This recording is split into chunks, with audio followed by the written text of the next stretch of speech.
남극은 평화의 대륙입니다.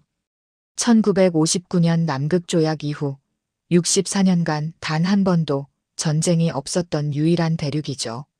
그런데 2023년 국제남극과학위원회 회의에서 이상한 일이 벌어졌습니다. 러시아가 발표한 지질 탐사 데이터가 공개되자 회의실 분위기가 얼어붙었습니다. 그 데이터에는 남극 대륙붕 아래 매장된 것으로 추정되는 히토류 36만 톤, 천연가스 500억 배럴 규모가 명시돼 있었습니다. 연구인가요? 탐사인가요? 그 경계가 무너지는 순간이었습니다. 그리고 그 회의에서 반복해서 언급된 나라가 있었습니다. 한국. 왜 한국이었을까요? 독일 출신 극지 과학자가 한국 동료에게 보낸 편지를 통해 그 놀라운 진실을 공개합니다. 구독과 좋아요는 더 좋은 영상을 만드는데 큰 힘이 됩니다. 댓글로 여러분의 의견을 남겨주세요. 친애하는 김 박사님께. 저는 독일에서 온 극지 자원 및 환경정책 자문 과학자 토마스 슈미트입니다. 우리가 남극 킹조지섬 기지에서 함께 일한 지 벌써 2년이 지났네요. 오늘은 박사님께 솔직한 이야기를 하나 들려드리고 싶어서 이렇게 편지를 씁니다.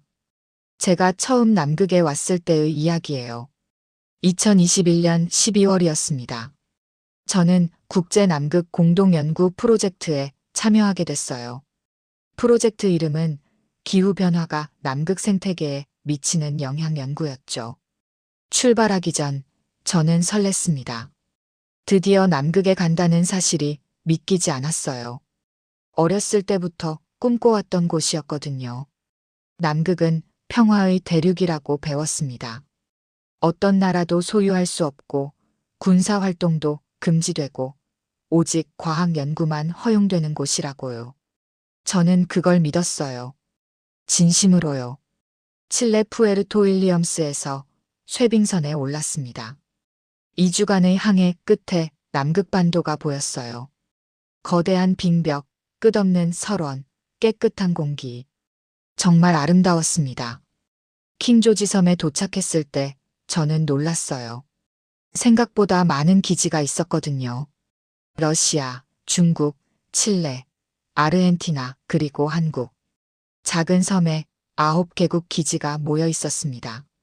첫날, 각국 연구진이 모여서 환영회를 열었어요. 다들 친절했습니다. 악수하고 인사하고 함께 저녁을 먹었죠.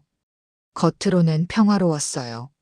모두가 과학자였고 같은 목표를 가진 동료들이었습니다. 하지만 며칠 지나자 이상한 점들이 보이기 시작했어요. 어느 날 아침, 저는 러시아 기지 근처를 산책하고 있었습니다. 그때 트럭 한 대가 지나갔어요. 뒤에 실린 장비가 눈에 띄었습니다. 지질 탐사 장비였어요. 지진파를 이용해서 지하 구조를 분석하는 기계였습니다.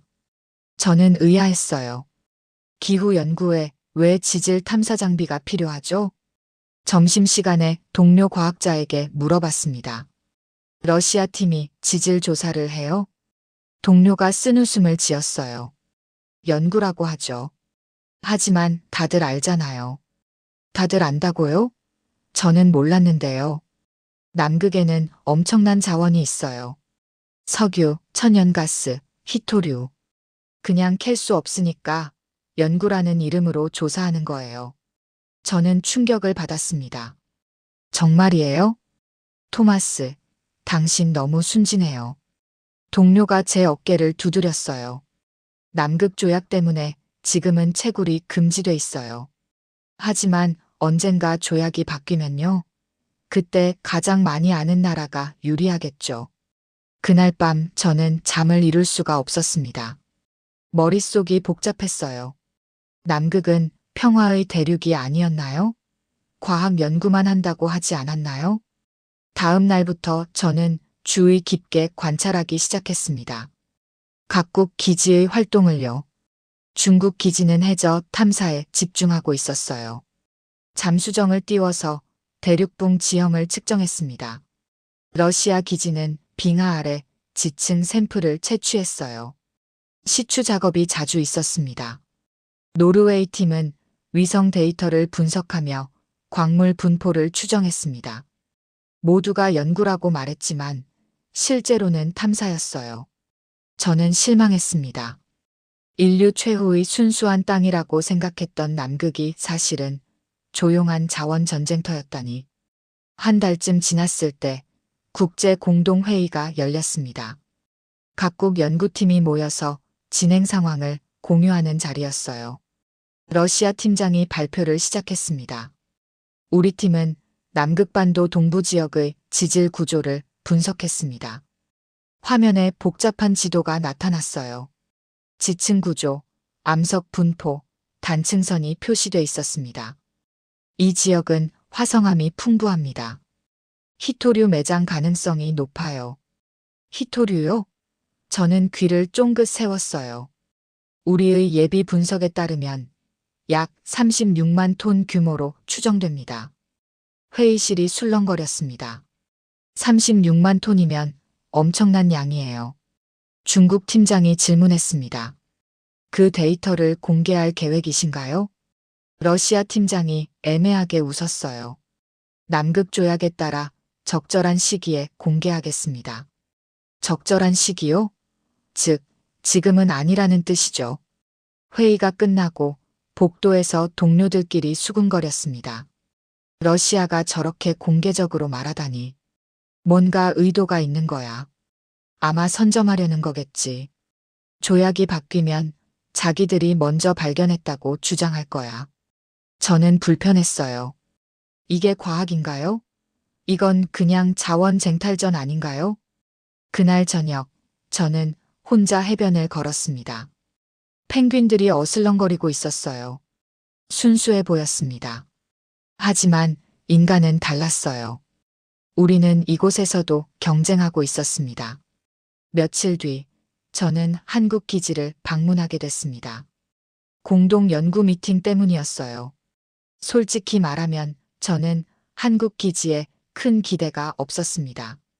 한국은 극지 연구에서 후발주자였거든요. 러시아나 미국에 비하면 경험도 적고 규모도 작았어요.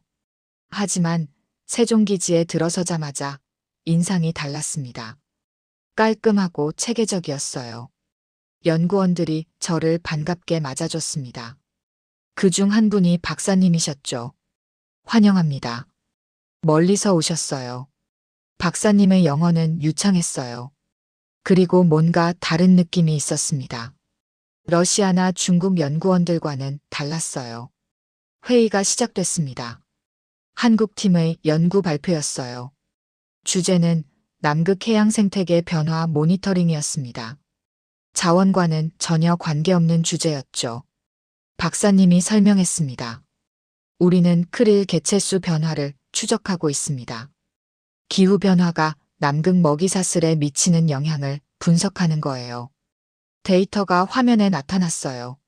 정말 세밀했습니다. 10년치 관측 기록이 빼곡했어요. 저는 감탄했습니다. 이건 진짜 연구였어요. 자원 탐사가 아니라 순수한 과학이었습니다. 회의 후 박사님과 차를 마시며 이야기를 나눴어요. 한국은 자원 탐사는 안 하시나요? 저는 조심스럽게 물었습니다. 박사님이 미소 지었어요. 남극 조약을 지키는 게 우리 원칙이에요. 그 말이 인상 깊었습니다. 다른 나라들은 조약의 허점을 찾으려 하는데 한국은 지키겠다고 하네요. 하지만 다른 나라들은요? 제가 물었어요. 박사님이 고개를 끄덕였습니다. 알고 있어요. 하지만 우리는 다른 길을 가려고 해요. 다른 길이요? 장기적으로 봐야 해요. 지금 당장 데이터를 모으는 게 중요한 게 아니라 국제사회의 신뢰를 얻는 게 중요하죠. 저는 이해가 안 됐어요. 신뢰가 자원보다 중요하다고요? 박사님이 설명했습니다. 남극 자원은 어차피 혼자 개발할 수 없어요. 국제 협력이 필수죠. 그때 누구랑 손잡을 건가요? 규칙 어긴 나라요? 아니면 규칙 지킨 나라요? 그 말이 머릿속에 남았습니다. 그날 밤 숙소로 돌아와서 저는 생각했어요. 한국의 전략이 다르구나. 다른 나라들이 단기전을 할 때 한국은 장기전을 준비하는구나. 하지만 솔직히 말하면 그때는 확신이 없었습니다. 과연 그 전략이 먹힐까? 너무 순진한 거 아닐까? 그 의문은 다음 달에 풀리게 됩니다. 박사님, 기억하시죠? 그 사건 말이에요. 박사님께 오늘은 제가 부끄러워하는 이야기를 해야 할 것 같아요. 제 편견에 대해서요. 남극에 오기 전 저는 참가국 명단을 받았습니다. 러시아, 미국, 중국, 노르웨이, 독일, 그리고 한국. 솔직히 말씀드리면 한국을 보고 의아했어요. 왜 한국이 여기 있지? 극지는 러시아, 미국, 유럽의 무대라고 생각했거든요. 역사도 오래되고 경험도 많은 나라들이죠. 한국은요? 기술은 있지만 극지 전략은 약할 거라고 생각했습니다. 제 동료들도 비슷했어요. 출발 전 브리핑 회의에서 누군가 물었습니다. 한국도 온다고요? 그쪽은 남극 기지가 있긴 해요? 담당자가 대답했어요. 네, 세종기지요. 1988년에 지었다고 합니다. 1988년이요? 러시아는 1950년대부터 남극에 있었는데요. 아시아 국가들도 관심을 보이는 건 좋은 일이죠. 누군가 그렇게 말했어요. 저도 고개를 끄덕였습니다. 아시아 국가들. 그게 제 인식이었어요. 한국은 참여는 하지만 중심은 아니라고요. 남극에 도착한 첫날 밤 각국 기지장들이 모였습니다. 환영 만찬이었어요. 러시아 기지장이 건배사를 했습니다. 우리는 남극의 선배들입니다. 70년 역사를 가진 나라들이죠. 박수가 터졌어요. 자부심이 느껴졌습니다. 미국 기지장도 말했어요. 남극 탐험의 역사를 우리가 썼습니다. 앞으로도 그럴 겁니다. 다들 동의하는 분위기였어요. 그때 박사님이 조용히 앉아 계셨던 게 기억나요. 아무 말씀도 하지 않으셨죠. 저는 그때 생각했어요. 한국은 경험이 짧아서 조용한가 보다. 얼마나 오만했는지 모르겠어요. 며칠 후 공동조사 일정이 시작됐습니다. 각국 팀이 섞여서 현장 조사를 나갔어요. 저는 박사님 팀과 함께 배정됐습니다. 솔직히 별로 기대하지 않았어요. 아침 일찍 출발했습니다. 설상차를 타고 조사 지역으로 향했어요. 한국 팀원들은 조용했습니다. 다들 장비를 점검하거나 지도를 보고 있었어요. 저는 러시아 팀이 그리웠어요. 그쪽은 시끌벅적하고 활기찼거든요. 조사 지점에 도착했습니다. 빙하지대였어요. 박사님이 말씀하셨습니다. 여기서 얼음 코어 샘플을 채취할 겁니다. 얼음 코어요? 저는 고개를 갸웃했어요. 기후 연구용이에요. 과거 기온 변화를 알 수 있죠. 아, 그런 기초적인 연구를 하시는구나. 저는 속으로 생각했습니다. 한국 팀원들이 장비를 설치하기 시작했어요. 시추기를 조립하고 케이블을 연결했습니다. 정확하고 빠른 움직임이었어요. 손에 익숙해 보였습니다. 토마스 박사님, 이거 좀 도와주시겠어요? 한 팀원이 저를 불렀어요. 저는 다가갔습니다. 이 센서를 시추기에 부착해야 해요. 센서요? 저는 자세히 봤습니다. 온도, 압력, 깊이를 측정하는 장비였어요. 이거 꽤 정밀한데요? 제가 말했어요. 팀원이 웃었습니다. 우리가 자체 개발한 거예요. 한국산이죠. 한국산이요? 저는 놀랐습니다. 이런 장비는 보통 독일이나 미국에서 만드는 건데요. 시추가 시작됐습니다. 드릴이 천천히 얼음 속으로 들어갔어요. 박사님이 모니터를 보며 말씀하셨습니다. 깊이 50m, 온도 영하 35도. 정상입니다. 데이터가 실시간으로 기록되고 있었어요. 컴퓨터 화면에 그래프가 그려졌습니다. 100m.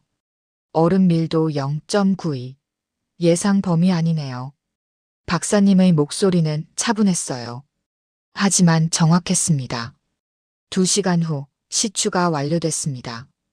얼음 기둥이 올라왔어요. 200m 샘플 확보했습니다. 팀원들이 환호했어요. 저도 놀랐습니다. 200m요? 그건 쉽지 않은 깊이예요. 박사님이 샘플을 살펴보셨습니다. 상태 좋네요. 기포도 잘 보존됐어요. 샘플을 보관 용기에 담았습니다. 액체 질소로 냉각시켰어요.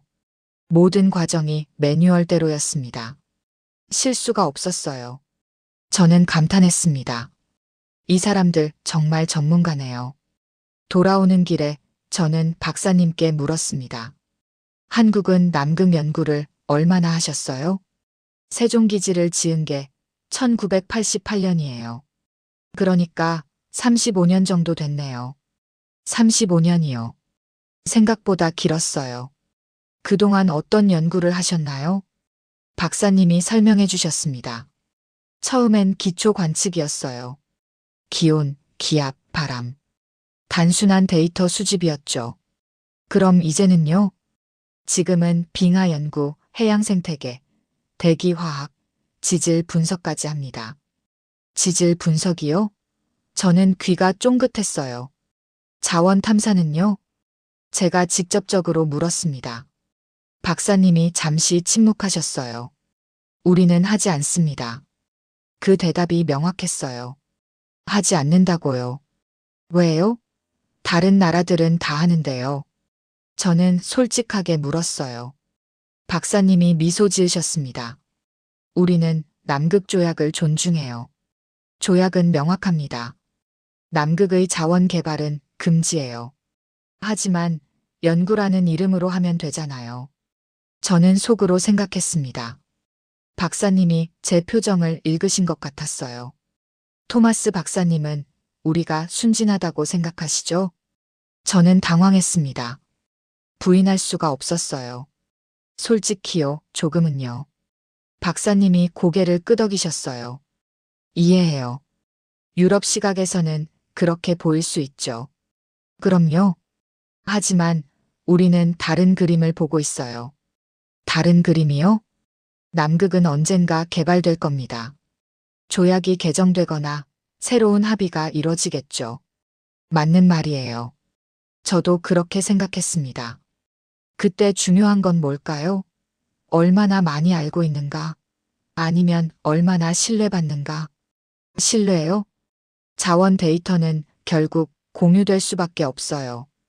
혼자 개발할 수 없으니까요. 박사님이 계속 설명하셨어요. 그럼 누구랑 손잡을까요?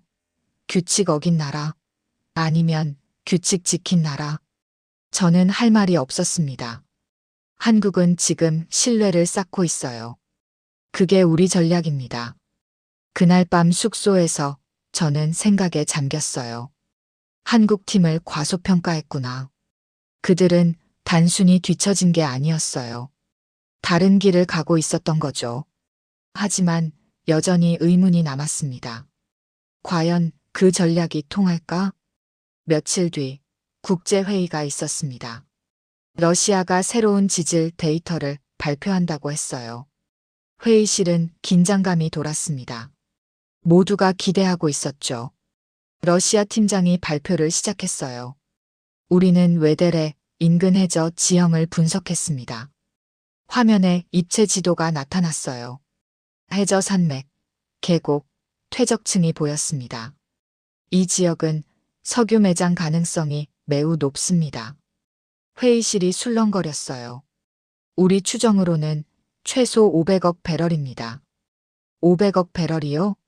그건 중동 유전급이에요. 중국 대표가 질문했습니다. 그 데이터를 언제 공개하실 건가요? 러시아 팀장이 애매하게 웃었어요. 적절한 시기예요. 노르웨이 대표가 항의했습니다. 남극 조약에 따르면 모든 과학 데이터는 공개되어야 합니다. 물론이죠. 논문이 발표되면 공개하겠습니다.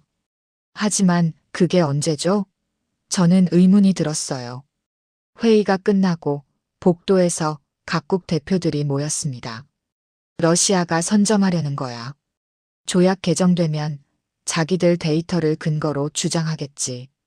다들 불만스러워했어요. 그때 한 사람이 물었습니다. 한국은 어디까지 알고 있을까? 갑자기 모두가 조용해졌어요. 한국 세종기지가 킹조지 섬에 있잖아. 외대레랑 가깝지 않아? 그러고 보니 한국도 해양조사 많이 하던데. 사람들이 수군거렸습니다. 저는 박사님을 봤어요. 박사님은 조용히 서 계셨습니다. 누군가 박사님께 다가왔어요. 노르웨이 대표였습니다. 김 박사님, 한국 측 데이터를 공유할 의향이 있으신가요? 박사님이 대답하셨어요. 우리 데이터는 이미 국제 데이터베이스에 올라가 있습니다. 이미요? 누구나 접근할 수 있어요. 특별히 숨긴 게 없습니다. 노르웨이 대표가 놀랐어요. 정말요? 네. 우리는 조약을 따릅니다. 저도 놀랐습니다. 다른 나라들이 데이터를 감추는데 한국은 공개한다고요? 그날 밤 저는 한국 데이터베이스에 접속해 봤어요. 정말 있었습니다. 35년치 관측 데이터가 전부 공개돼 있었어요. 기온, 해류, 지질, 생태계. 모든 분야의 데이터였습니다. 저는 감탄했습니다. 이건 엄청난 자산이에요. 그런데 공짜로 공개하다니. 그제야 이해했어요. 한국은 경쟁하지 않고 있었습니다. 협력을 선택했던 거예요. 그리고 그게 더 강력한 전략일 수 있다는 걸요. 박사님, 저는 한국을 과소평가했습니다. 정말 죄송해요. 한국은 뒤처진 나라가 아니었어요. 가장 앞서 생각하는 나라였습니다. 박사님께 오늘은 제가 한국의 진짜 실력을 알게 된 날에 대해 이야기하려고 합니다. 데이터베이스를 본 다음 날 저는 박사님을 찾아갔어요. 궁금한 게 너무 많았거든요. 세종기지 연구실로 갔습니다. 박사님은 컴퓨터 앞에 앉아 계셨어요. 들어오세요. 박사님이 웃으며 맞아주셨습니다. 어제 데이터베이스 봤어요. 제가 말했어요. 박사님이 고개를 끄덕이셨습니다. 어땠나요? 놀라웠어요. 35년치 데이터가 전부 공개돼 있더라고요. 네, 우리 원칙이거든요. 박사님이 차를 한 잔 따라주셨어요. 하지만 궁금한 게 있어요. 저는 솔직하게 물었습니다. 한국은 정말 자원 데이터가 없나요? 박사님이 잠시 침묵하셨어요. 그리고 조용히 대답하셨습니다. 없다고는 안 했어요. 탐사를 안 한다고 했죠. 그 차이가 뭐죠? 앉으세요. 보여드릴 게 있어요. 박사님이 컴퓨터를 켰습니다. 화면에 남극 지도가 나타났어요. 이건 우리 빙저 지형 분석 데이터예요. 빙저 지형이요? 얼음 아래 땅의 모습입니다. 레이더로 측정했어요. 화면에 복잡한 지형이 나타났어요. 산맥, 계곡, 분지가 보였습니다. 이 데이터를 모으는데 20년 걸렸어요. 20년이요? 매년 조금씩 측정 범위를 넓혔죠. 이제는 남극반도 전체를 커버합니다. 저는 놀랐습니다. 그게 얼마나 방대한 작업인지 알거든요. 이 데이터로 뭘 할 수 있죠? 제가 물었어요. 박사님이 설명하셨습니다. 지형을 알면 지질을 예측할 수 있어요. 어디에 퇴적층이 있는지, 어디에 화성암이 분포하는지요. 그럼 자원 위치도 예측 가능하겠네요. 이론적으로는 가능하죠. 박사님이 인정하셨어요. 하지만 우리는 그걸 발표하지 않아요. 왜요? 남극 조약 때문이에요. 자원 탐사는 금지됐잖아요. 하지만 다른 나라들은 다 하는데요. 우리는 다릅니다. 박사님의 목소리가 단호했어요. 우리는 규칙을 지키는 게 더 중요하다고 생각해요. 저는 의문이 들었습니다. 그럼 그 데이터는 왜 모은 거죠? 박사님이 다음 화면을 띄우셨어요. 이건 극저온 시추 기술이에요. 화면에 복잡한 기계가 나타났습니다. 영하 50도에서도 작동하는 시추기예요. 한국이 개발했죠. 한국이요? 네. 3000m까지 뚫을 수 있어요. 3000m요? 그건 대단한 깊이예요. 이 기술을 개발하는데 10년 걸렸습니다. 박사님이 다른 자료를 보여주셨어요. 이건 빙하 하부 호수 탐사 기술이에요. 빙하 밑에 호수가 있나요? 네. 남극 빙하 아래 400개 이상의 호수가 있어요. 우리는 그중 17개를 정밀 조사했습니다. 정밀 조사요? 수심, 수질, 퇴적물. 모두 분석했어요. 저는 이해하기 시작했습니다. 한국은 자원을 찾지 않았지만 찾을 수 있는 기술은 개발했구나. 박사님, 이건 모순 아닌가요? 제가 물었어요. 자원 탐사는 안 하면서 탐사 기술은 개발하고 데이터는 모으잖아요. 박사님이 미소 지으셨습니다. 모순이 아니에요. 준비예요. 준비요? 남극 조약은 언젠가 바뀔 수 있어요. 그때를 대비하는 거죠. 아, 그렇군요. 하지만 지금은 규칙을 어기지 않아요. 그게 중요합니다. 박사님이 마지막 화면을 보여주셨어요. 이건 우리 환경 데이터예요. 화면에 방대한 자료가 나타났습니다. 남극 생태계, 해양 오염, 기후 변화. 35년간 모은 데이터죠. 왜 이런 걸 모으시나요? 미래의 남극 개발이 시작되면 환경 영향 평가가 필수예요. 맞는 말이에요. 그때 가장 많은 환경 데이터를 가진 나라가 유리하겠죠. 저는 이제 확실히 이해했습니다. 한국은 조용히 준비해왔구나. 토마스 박사님, 우리 전략을 한마디로 정리하면 이래요. 박사님이 말씀하셨어요. 지금은 규칙을 지키고 미래는 준비한다. 그 문장이 가슴에 꽂혔습니다. 며칠 뒤 저는 한국팀의 현장 조사에 다시 참여했습니다. 이번엔 해저 탐사였어요. 배를 타고 나갔습니다. 한국 조사선 아라운호였어요. 선장이 설명했습니다. 이 배는 7,500톤급 쇠빙 연구선이에요. 한국이 2009년에 건조했죠. 쇠빙선이요? 한국이 그런 배를 만들 수 있나요? 극지 연구의 필수니까요. 선장이 자랑스럽게 말했습니다. 배가 조사 지점에 도착했습니다. 해저 지형을 측정하는 거였어요. 멀티빔 음파 탐지기를 사용합니다. 연구원이 설명했어요. 해저 지형을 입체로 매핑할 수 있어요. 화면에 해저 모습이 나타나기 시작했습니다. 실시간으로요. 수심 2300m. 해저 산맥이 보이네요. 정밀한 이미지였어요. 바위 하나하나가 보일 정도였습니다. 이 데이터로 뭘 하시나요? 제가 물었어요. 해양 생태계 연구예요. 해저 지형이 생물 분포에 영향을 주거든요. 그렇군요. 자원 탐사가 아니라고요. 하지만 이 데이터는 지질 분석에도 쓸 수 있겠네요. 제가 말했습니다. 연구원이 고개를 끄덕였어요. 이론적으로는 그래요. 하지만 우리는 그런 용도로 안 써요. 왜 안 쓰나요? 남극 조약을 지키니까요. 그 대답이 또 나왔습니다. 하루 종일 조사했어요.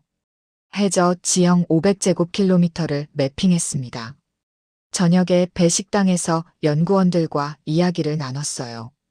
한국은 왜 이렇게 열심히 하세요? 제가 물었습니다.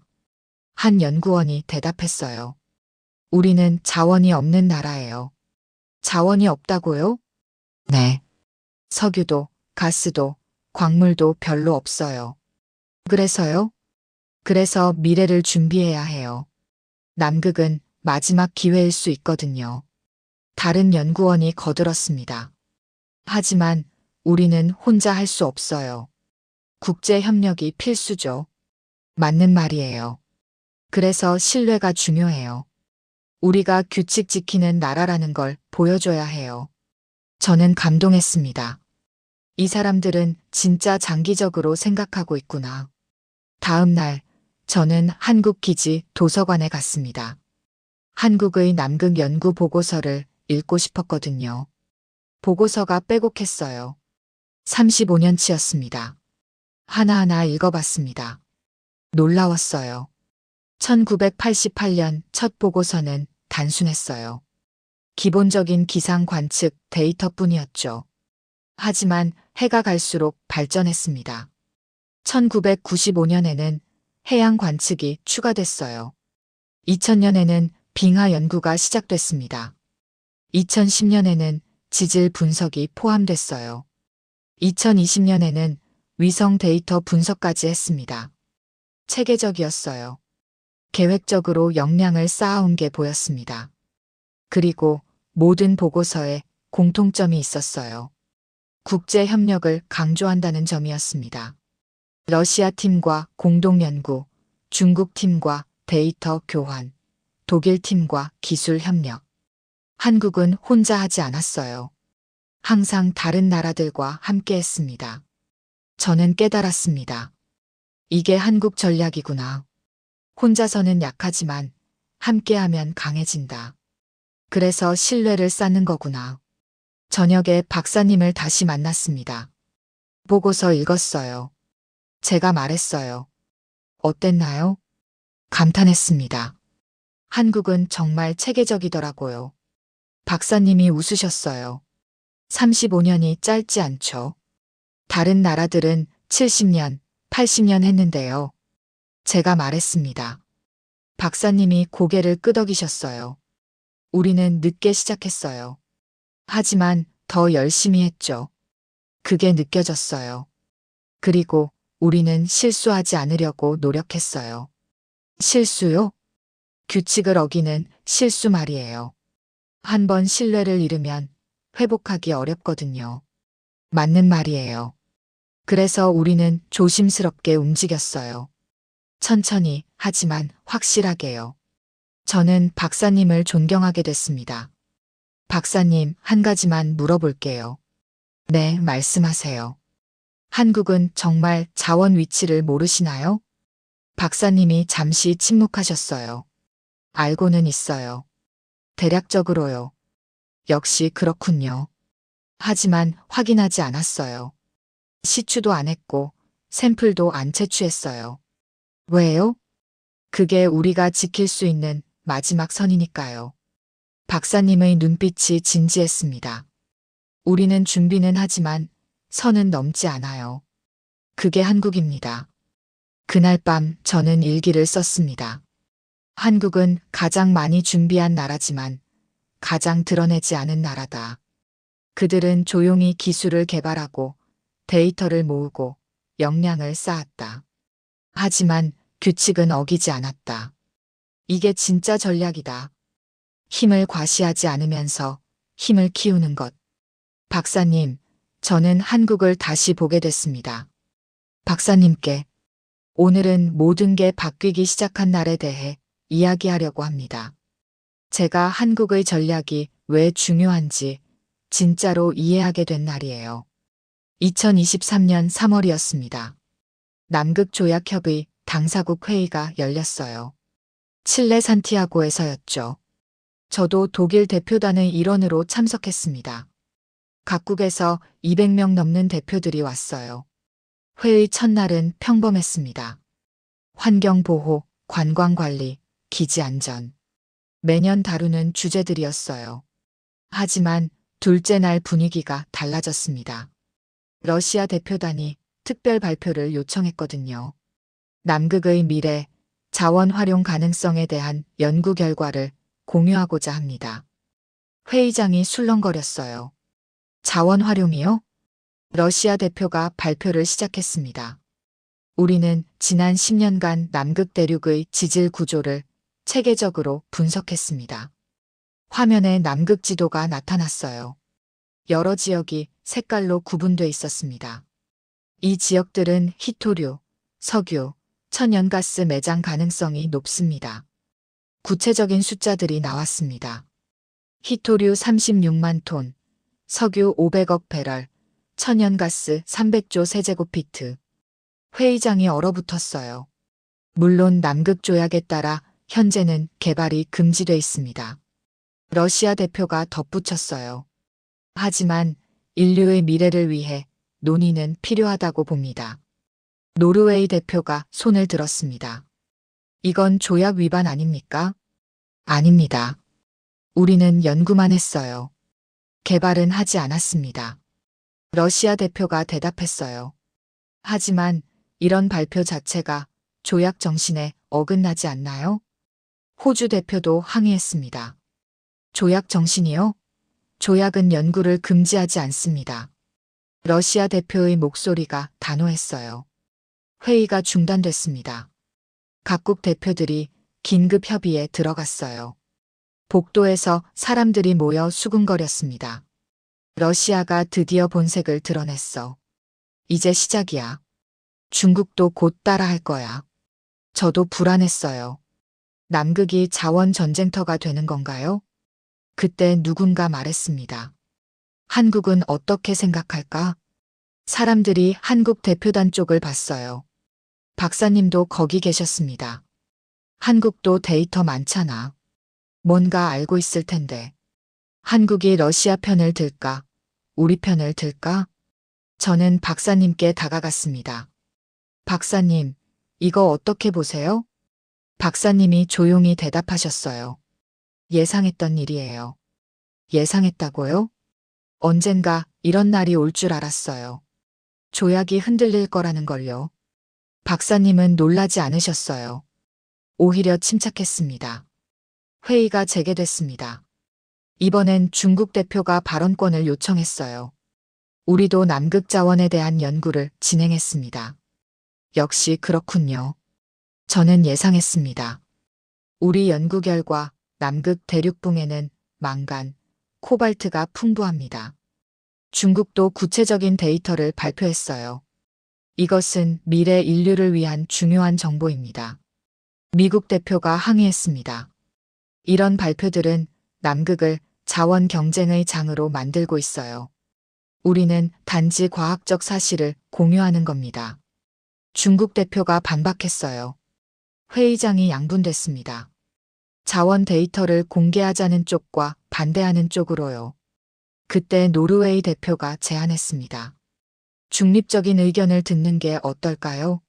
한국은 어떻게 생각하시나요?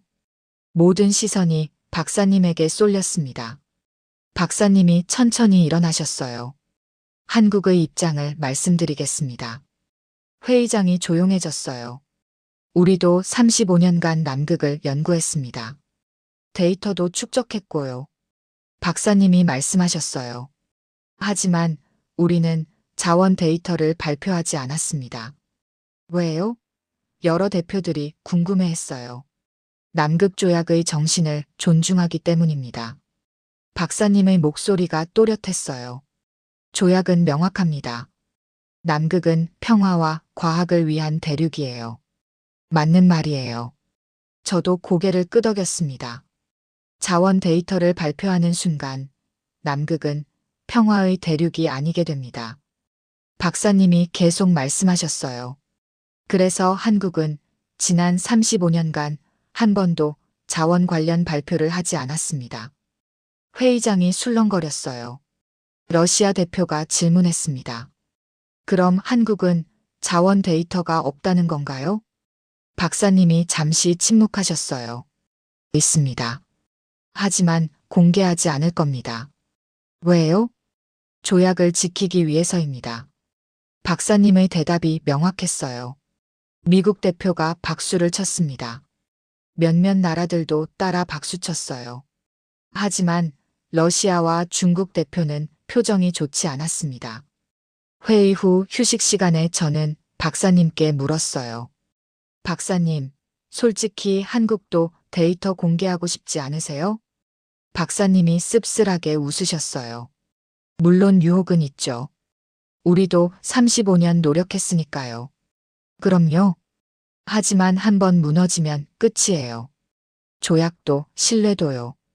박사님이 창밖을 보며 말씀하셨어요. 지금 당장은 손해보는 것 같지만 길게 보면 이익이에요. 저는 이해했습니다. 한국은 지금 포인트를 얻고 있구나. 저녁에 각국 대표들끼리 비공식 모임이 있었어요. 저는 여러 사람들과 이야기를 나눴습니다. 독일 대표가 말했어요. 한국 입장이 인상적이더라. 저렇게 명확할 줄 몰랐어. 프랑스 대표도 동의했습니다. 우리도 한국처럼 해야 하는 거 아닐까? 영국 대표가 거들었어요. 한국은 신뢰할 수 있는 파트너 같아. 규칙을 지키니까. 저는 웃었습니다. 박사님 말씀이 맞았어요. 신뢰를 얻고 있었습니다. 며칠 뒤 비공식 회동이 있었어요. 주요국 대표들만 모였습니다. 미국 대표가 말했습니다. 러시아와 중국의 움직임이 심상치 않아요. 대응이 필요합니다. 노르웨이 대표가 물었어요. 어떤 대응이죠? 우리도 자원 데이터를 준비해야 해요. 대항하려면요.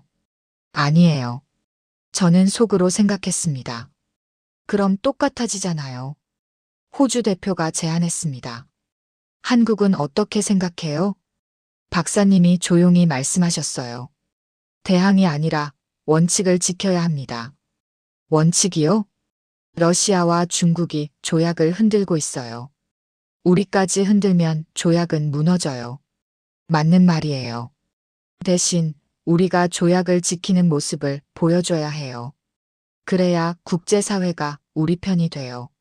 미국 대표가 고민하는 표정이었어요. 하지만 러시아가 계속 밀어붙이면요?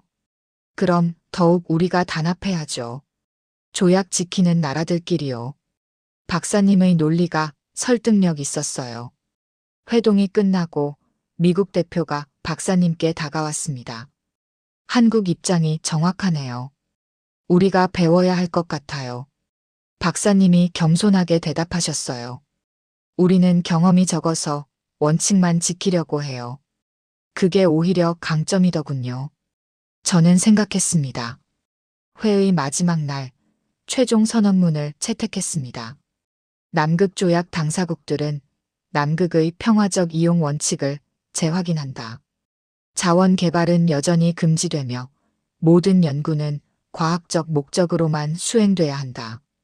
표결 결과 35개국 중 32개국이 찬성했어요. 러시아, 중국, 인도만 기권했습니다. 선언문은 채택됐지만 분위기는 미묘했어요. 균열이 생긴 게 느껴졌습니다. 공항으로 가는 버스 안에서 저는 박사님과 나란히 앉았어요. 박사님, 조약이 정말 지켜질까요? 제가 물었습니다. 박사님이 고개를 저으셨어요. 솔직히 모르겠어요. 압력이 점점 세지고 있으니까요. 그럼 어쩌죠? 하지만 우리는 계속 지킬 겁니다. 그게 우리가 할 수 있는 일이에요. 박사님의 눈빛이 결연했어요. 그리고 언젠가 조약이 바뀌는 날이 오면요. 그때 사람들은 누구를 신뢰할까요? 규칙을 지킨 나라겠죠. 맞아요. 그게 우리가 준비하는 이유예요. 저는 감동했습니다. 한국은 정말 장기전을 하고 있구나. 독일로 돌아와서 보고서를 작성했어요. 정부에 제출하는 보고서였습니다. 저는 이렇게 썼습니다. 남극 조약이 흔들리고 있다. 자원 경쟁이 시작됐다. 하지만 그 와중에 한국은 원칙을 지켰다. 그리고 그 원칙이 한국의 가장 큰 무기가 됐다. 박사님, 그날 회의에서 박사님의 발언은 많은 사람들에게 울림을 줬어요. 한국은 이제 남극에서 무시할 수 없는 나라가 됐습니다. 박사님께 산티아고 회의 이후 6개월이 지났습니다. 그동안 많은 일이 있었어요. 오늘은 그 이야기를 하려고 합니다. 회의 후 각국은 조용히 움직이기 시작했어요. 겉으로는 평화를 말하면서 뒤에서는 자원을 계산했습니다. 러시아는 남극 기지를 확장했어요. 중국은 새로운 조사선을 투입했습니다. 하지만 한국은 달랐어요. 변함없이 환경 연구를 계속했습니다. 저는 그게 궁금했어요. 한국은 정말 자원에 관심이 없는 걸까요? 9월에 다시 남극에 갔습니다. 이번엔 국제공동환경조사 프로젝트였어요. 세종기지에서 박사님을 만났습니다. 잘 지내셨어요? 박사님이 반갑게 맞아주셨어요. 네, 박사님도요. 저희는 차를 마시며 이야기를 나눴습니다. 산티아고 이후 분위기가 많이 바뀌었죠? 제가 물었어요. 박사님이 고개를 끄덕이셨습니다. 네, 긴장감이 느껴져요. 각국이 경계하고 있다는 거죠. 한국은 괜찮으세요? 우리는 변한 게 없어요. 계속 우리 일을 할 뿐이죠. 박사님의 태도는 여전히 침착했습니다. 며칠 뒤 긴급회의가 소집됐어요. 각국 기지장들이 모였습니다. 러시아 기지장이 발표했어요. 우리는 새로운 지질 조사를 시작할 겁니다. 또요? 사람들이 불편한 표정을 지었어요. 남극 조약에 위배되지 않나요? 노르웨이 기지장이 항의했습니다. 연구는 허용돼 있어요. 러시아 기지장이 대답했어요. 하지만 그건 자원 탐사잖아요. 호주 기지장도 반대했습니다. 증명하세요. 우리는 과학 연구를 하는 겁니다. 러시아 기지장의 태도가 단호했어요. 회의장 분위기가 험악해졌습니다. 이러다 싸우겠어요. 그때 박사님이 조용히 손을 드셨어요. 제안이 하나 있습니다. 모두가 박사님을 봤어요. 서로 의심하지 말고 데이터를 공유하는 게 어떨까요? 데이터 공유요? 우리 한국이 먼저 시작하겠습니다. 우리가 가진 모든 남극 데이터를 공개할게요. 회의장이 술렁거렸어요. 모든 데이터요? 미국 기지장이 놀라서 물었습니다. 네. 35년간 모은 데이터 전부요. 박사님이 확실하게 말씀하셨어요. 그럼 다른 나라들도 따라할 거라고 생각하세요? 러시아 기지장이 냉소적으로 물었어요. 모르겠어요. 하지만 우리는 할 겁니다. 박사님의 태도가 흔들리지 않았어요. 회의가 끝나고 저는 박사님께 물었습니다. 박사님, 정말 괜찮으세요? 모든 데이터를 공개하면 손해 아닌가요? 박사님이 웃으셨어요. 단기적으로는 그렇겠죠. 그럼 왜요? 하지만 신뢰는 얻을 수 있어요. 신뢰요? 남극은 혼자 개발할 수 없어요. 반드시 국제 협력이 필요하죠. 맞는 말이에요. 그때 누구랑 협력하고 싶겠어요? 데이터 숨기는 나라, 아니면 투명한 나라? 저는 이해했습니다. 일주일 뒤 한국이 약속을 지켰어요. 남극 데이터베이스를 전면 공개했습니다. 35년치 기후 데이터, 해양 관측 자료, 생태계 조사 결과, 빙하 분석 정보. 모든 게 공개됐어요. 각국 연구진들이 놀랐습니다. 이 데이터 엄청난데? 35년간 이렇게 체계적으로 모았다고? 공짜로 공개하다니 믿기지 않아. 반응은 폭발적이었어요. 전 세계 연구자들이 데이터를 다운로드했습니다. 그리고 놀라운 일이 벌어졌어요. 노르웨이가 자국 데이터도 공개하겠다고 발표했습니다. 한국의 투명성을 본받고 싶습니다. 호주도 따라왔어요. 우리도 환경 데이터를 공개하겠습니다. 독일도 동참했습니다. 과학은 공유돼야 합니다. 저도 자랑스러웠어요. 우리 독일도 한국을 따르고 있구나. 한 달 뒤 국제남극과학위원회 긴급회의가 열렸어요. 의장이 말했습니다. 한국의 데이터 공개 이후 7개국이 동참했습니다. 이는 남극 연구 역사상 전례 없는 일입니다. 박수가 터져나왔어요. 한국이 새로운 기준을 만들었습니다. 투명성과 협력의 기준을요. 의장이 박사님을 보며 말했어요. 박사님은 겸손하게 고개를 숙이셨습니다. 회의 후 여러 나라 대표들이 박사님께 다가왔어요. 한국과 공동 연구를 하고 싶습니다. 우리 데이터도 한국과 공유하고 싶어요.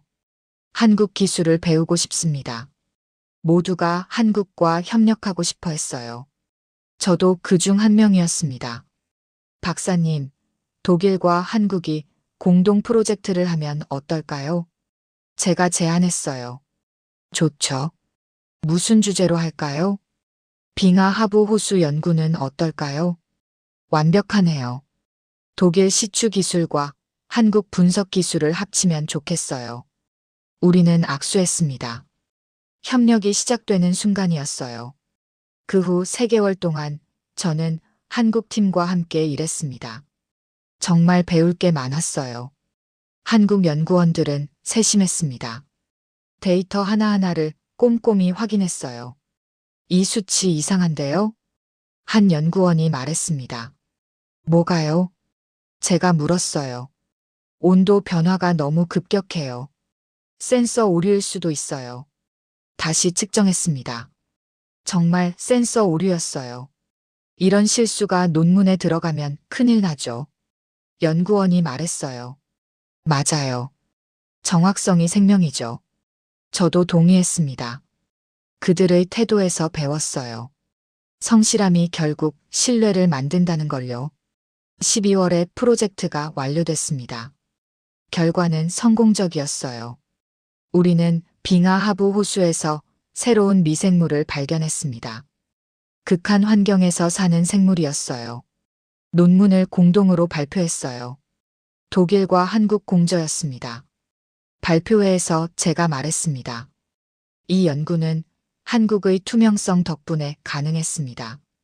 박사님이 겸손하게 답하셨어요. 독일의 기술 덕분이죠. 하지만 모두가 알았어요. 한국이 문을 열었다는 걸요. 연말에 각국 기지장들이 모여 송년회를 열었어요. 러시아 기지장이 일어나서 말했습니다. 올해는 어려운 한 해였습니다. 우리 사이에 긴장도 있었죠. 모두가 조용히 들었어요. 하지만 한국이 보여준 모습이 인상적이었습니다. 러시아 기지장이 박사님을 봤어요. 투명성과 원칙. 그게 진짜 힘이더군요. 박수가 나왔습니다. 중국 기지장도 일어났어요. 저도 인정합니다.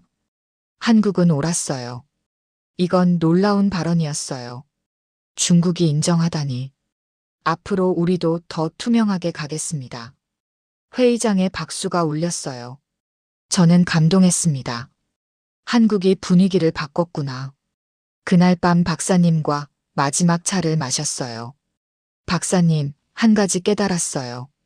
제가 말했습니다. 뭘요? 자원 전쟁에서 이기는 방법이요. 박사님이 미소 지으셨어요. 뭔가요? 신뢰예요. 가장 많이 캐는 나라가 이기는 게 아니라 가장 신뢰받는 나라가 이기는 거예요. 박사님이 고개를 끄덕이셨습니다. 맞아요. 그게 우리가 35년간 배운 교훈이에요. 한국은 처음부터 알고 있었나요? 제가 물었어요. 박사님이 고개를 저으셨습니다. 아니요. 시행착오를 겪으며 배웠죠. 어떤 시행착오요? 처음엔 우리도 조급했어요. 다른 나라처럼 빨리 성과 내고 싶었죠. 그럼요. 하지만 곧 깨달았어요. 우리는 늦게 시작했으니 다르게 해야 한다고요. 다르게요? 경쟁이 아니라 협력. 독점이 아니라 공유. 그게 우리 길이었어요. 저는 가슴이 뜨거워졌습니다. 박사님, 한국은 정말 대단해요.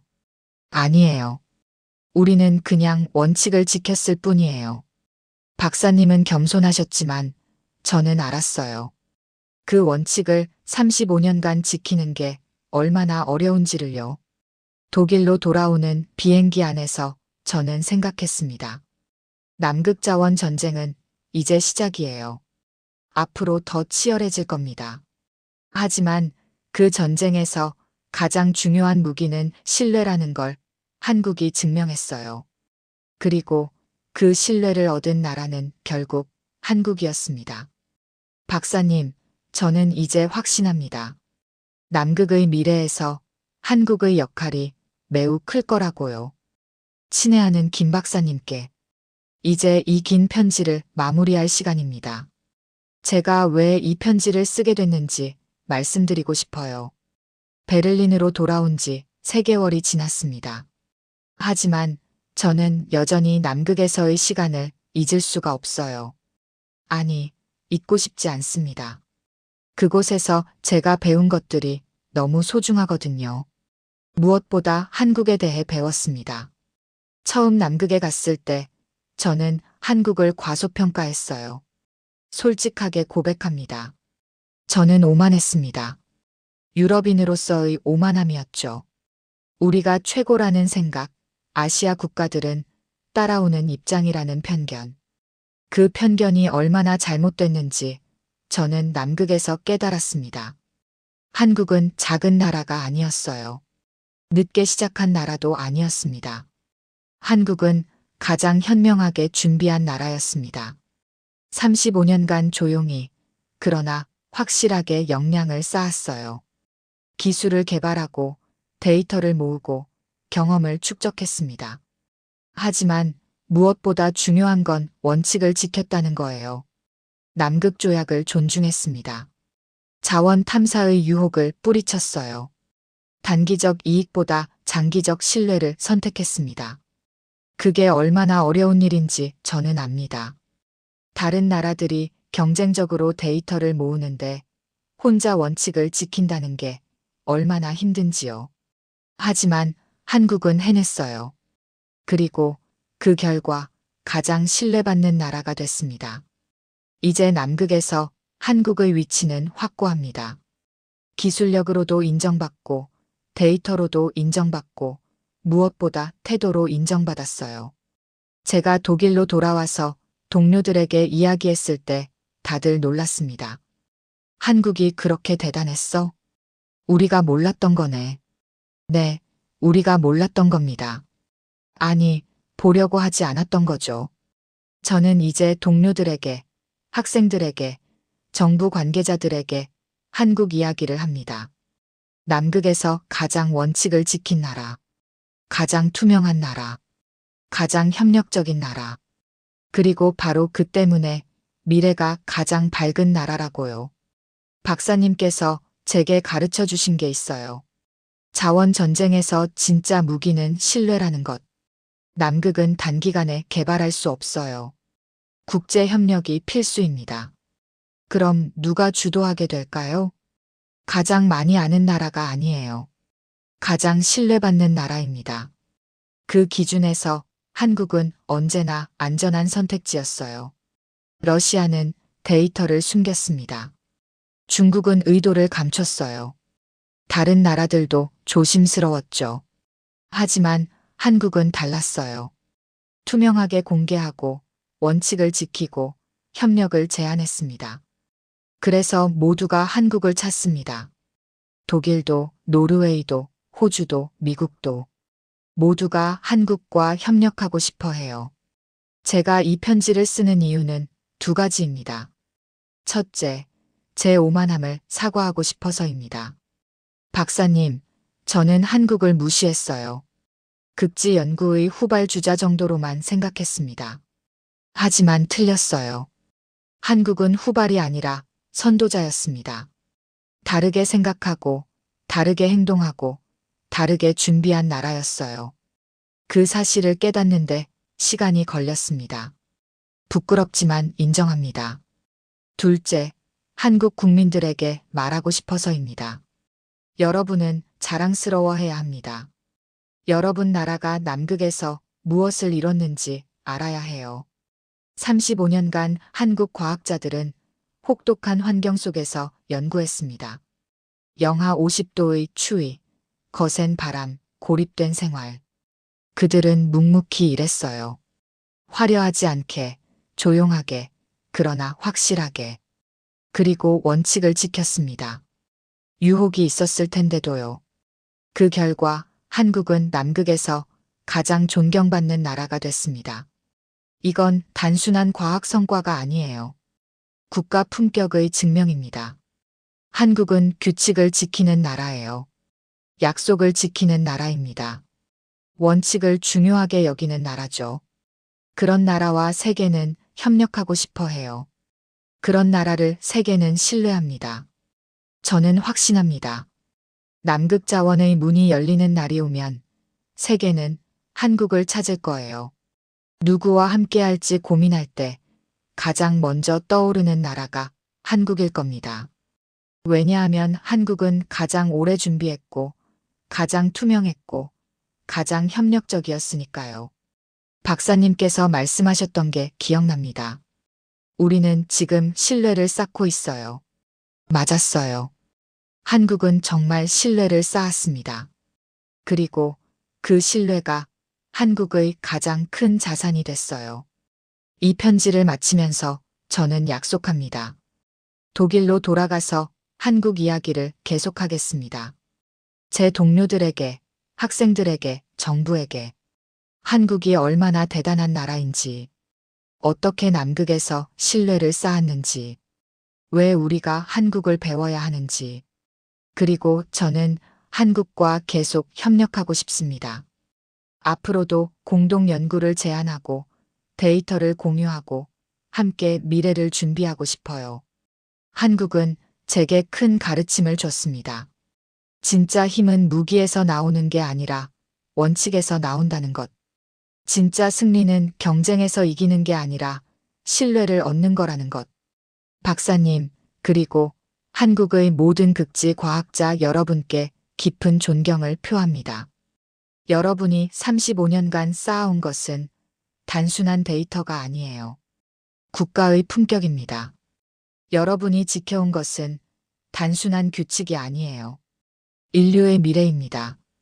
그리고 여러분이 만들어 온 것은 단순한 성과가 아니에요.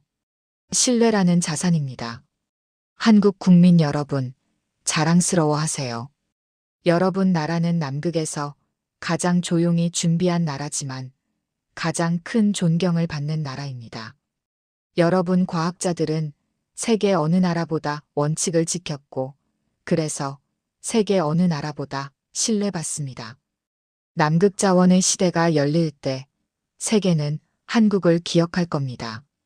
가장 규칙을 지킨 나라, 가장 오래 준비한 나라, 가장 신뢰할 수 있는 나라. 저는 그날이 오기를 기다립니다. 한국이 빛나는 날을요. 베를린에서 한국을 존경하는 과학자 토마스 슈미트 올림. 저의 이야기가 여러분의 마음에 닿았기를 바랍니다. 한국이 얼마나 자랑스러운 나라인지 느끼셨나요? 우리 함께 이 이야기를 더 많은 사람들에게 알려주세요. 좋아요를 눌러주시고 구독 버튼도 꼭 눌러주세요. 그리고 댓글로 여러분의 생각을 나눠주시면 감사하겠습니다. 한국의 위대한 이야기는 아직 끝나지 않았습니다. 앞으로도 계속해서 세계를 놀라게 할 한국의 모습을 함께 지켜봐 주세요. 구독하시면 더 많은 감동적인 이야기들을 만나보실 수 있습니다. 알림 설정도 꼭 켜주세요. 여러분 모두가 자랑스러운 대한민국 국민입니다. 이 자부심을 가슴에 품고 오늘도 힘차게 나아가시길 바랍니다. 시청해주셔서 감사합니다. 다음 영상에서 또 만나요.